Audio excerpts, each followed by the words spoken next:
The thing nobody is talking about is the great divide between units and between houses. There has been a massive difference in pricing. The gap is bigger than ever. Why? And does it mean that there's going to be some bargains coming up? Stay tuned.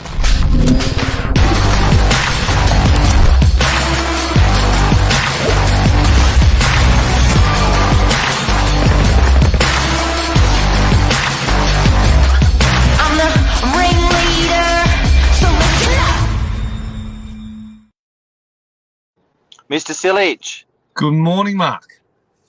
How are you? I'm good, thanks. Good morning. How are you going? Good, bud, good. What do you reckon about the Great Divide? Are you seeing it out there? I am seeing it. I think it's a little bit hidden in some ways because I don't think, funnily enough, I think prices more than ever for units obviously are jumping up. Everything's jumped up, but maybe physically the gap between entry-level houses and premium units might be relatively close, but more than ever in terms of the actual repayments and how much it costs to be in one, it's wider than ever. It seems like this is a trend since COVID's been out there. Now, guys and girls, I'm going to give you some suburbs as an example. Now, we're from the northern beaches of Sydney. We're going to go DY. We're going to go units. We're going to go 10 years. And units have performed 76%. Yes.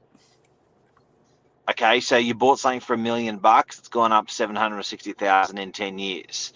Okay, I'm going to give you a typical suburb like Narrowina, which is a typical housing suburb. I'm going to go 10 years. I'm going to go houses, and it's done. Wow, 152. So you bought a house for $1 million 10 years ago in Narrowina. It's now gone up 1.5 million on the million that you bought. So it's 2.5 for that house. Now, if you think that we're giving you some fake data, give me another suburb in Sydney for units. Let's go in Sydney, so wider Sydney. Anywhere you want. Let's go Think Potts units. Point. Potts Point, So I'm going to units, go easy. 10 years. 113, 18. 118. Give me another unit suburb. Suburb? Let's go Parramatta. Parramatta. I'm thinking units, guys. I'm thinking Greater Sydney. I'm not thinking opulent. Let's go Parramatta. I'm thinking standard. I'm thinking where everyone lives.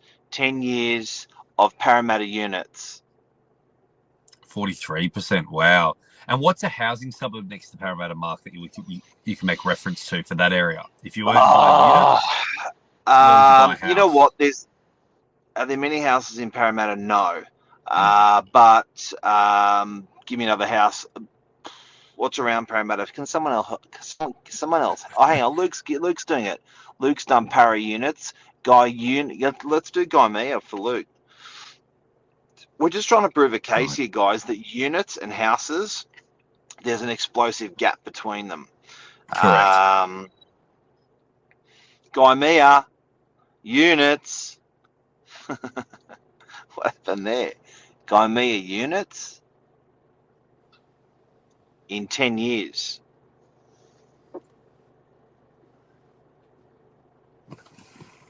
%63%.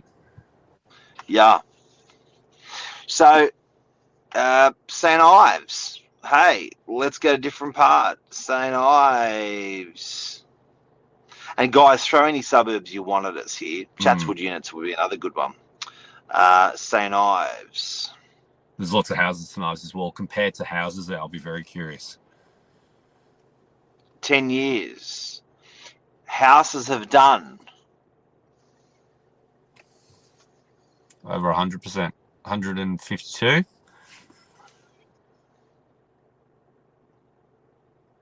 Units. Ooh, 52. Wow. So there's a massive difference here. There's a really, really big difference. And it's like what you can see there with all the data. It doesn't matter where in Sydney it is. It seems to be relatively consistent. Units are performing anywhere, let's say, between 40% to 70% growth over 10 years, maybe 80% Yep. growth. And all the houses consistently so seem to be, let's say, between 140 to 180% growth. So we're talking on average about 100% extra growth over that course of time.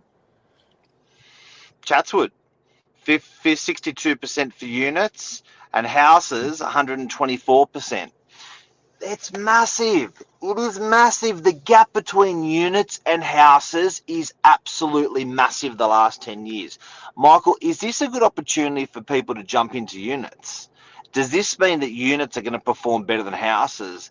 Does this mean houses are going to correct downwards or do nothing for a couple of years, and units are going to correct upwards and smash it the next couple of years?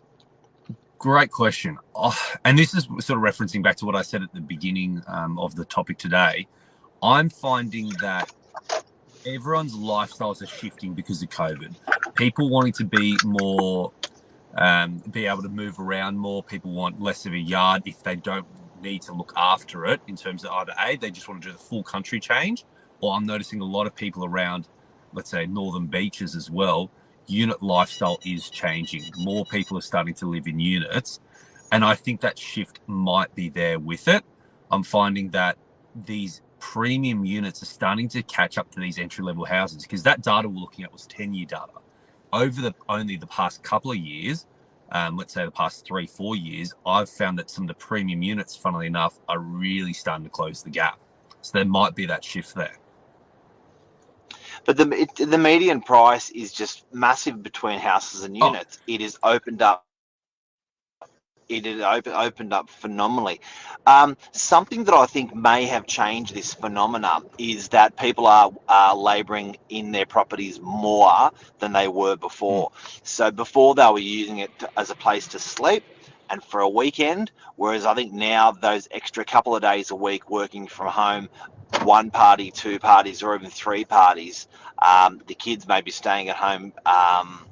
The adult kids may be staying at home a bit longer, need a house. Mum and dad may be working from home a little bit more, need a house. So maybe because offices in Sydney are shitting themselves.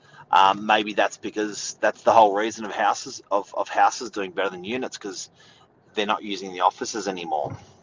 Yeah, very, very true. And it'll be interesting because obviously from an owner-occupier perspective, yes, you're buying a property to live in, but Aussies love to make money on their property. It's probably one of the most talked about things on a Saturday, Sunday barbecue. And it just shows there with that data, if you can afford to push yourself that little bit extra and get it into a house over a unit, long term, there is some serious money to be made. So houses are better investments than units with the way the trends are going. For an owner-occupier, I think there's some strength there. For an investor, be careful. I think there's some hidden traps there. It's not just purely the capital growth that you got to look at. I think when you take into account your land tax, the lower yield that you have, the additional maintenance, everything like that, I still think you're going to come out on top, but I don't think it's the pot at the end of the rainbow as easy as what it appears to be, just purely off those numbers. And I think it also comes across to building as well, with building costs. What's going to be, if they're going to be ramping out more real estate in the next 3, 5, 7 years, the practicality of ramping out unit blocks or the practicality of ramping out subdivisions with new homes, what's going to be popular. Funding these is going to be even more interesting over the next couple of years to see what the trend's going to do.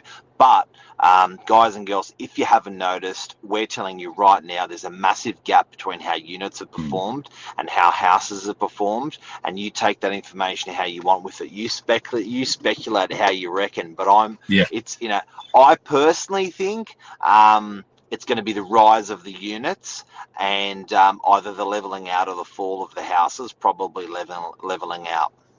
I agree. I just think that the bottom line is, we've spoken about this in the past, the market at the moment is an affordability market. It's who can get finance, can you afford to stay in the property as an investment or as an owner-occupier? Can you afford to actually pay off the repayments for that property? And with houses, the prices that they are now, versus the rent, which yield-wise is probably at historical lows for houses, it's making it harder and harder to hold onto a house. So I think, irregardless of whether people want a house or more, I think people are going to start to shift across to units just because it is more affordable.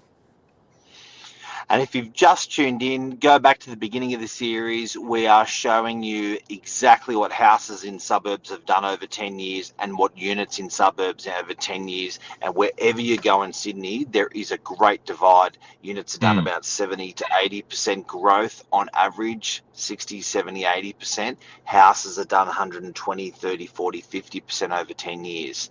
That is double and a bit for a house and less than double for a unit over 10 years. That's a show. Brilliant. Thank you, Mark. Keep punting, everyone. Thanks, guys. I would be buying an investment property. My advice to people right now is to buy an investment property. Little one better for 600,000, two better for 800,000. I'd be buying investment properties because I think your yields are going to explode. Killer. Love you. See you. Bye.